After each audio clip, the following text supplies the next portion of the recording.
Okay, passive knee flexion. So knee flexion being bending of the knee as much as I can. Passively being not using my leg muscles at all to do it, but to do it with my arms. So, or with something else, with my arms or a strap I'll show you as well. So I'm gonna straighten out my other leg. I'm gonna show you a few different ways of doing this in kind of like less to more aggressive of a fashion.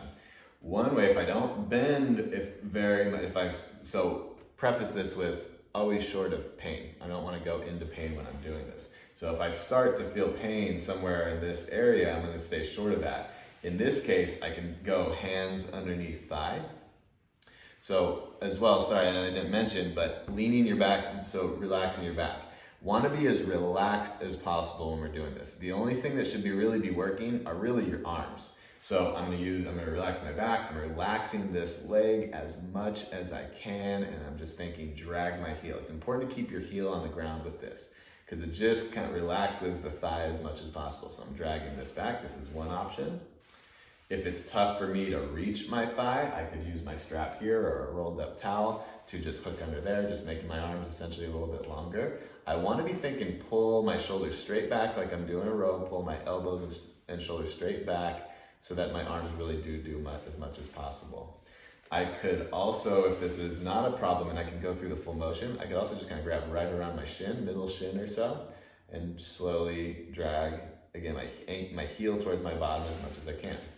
As far as kind of how long, I'm typically just kind of going nice and slow, and just slow, dragging my heel, maybe a pause for a second or two, and then slow out. It's one place to be careful is as you're coming out, especially if your foot's sticking to the ground a little bit, you don't want to be kind of kicking out with your foot and knee in this fully bent position. So you want to just kind of like guide it out a little bit, or just use something slippery, say like being on the hardwood floor and having, say, a towel underneath it, so you really just slide back and forth.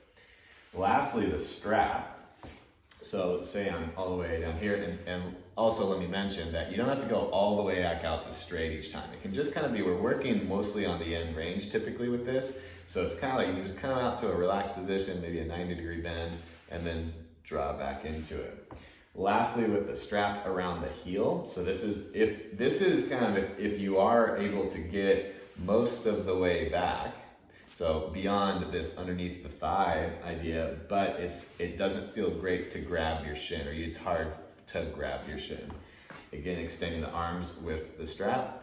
As I drag my heel back, I kind of want to make this shorter, and the strap shorter and shorter, so I can maybe wrap it around my wrist. So again, it just kind of puts my arms in as good a position to use my arms as much as possible and not be using my legs or anything else. So I'm going to guide this back out, just out to that relaxed position, and then slowly draw it back to that end position, provided there's no pain in that end position, wherever end bend is. Hold for a couple seconds and then slowly come out. That is passive knee flexion. Thank you.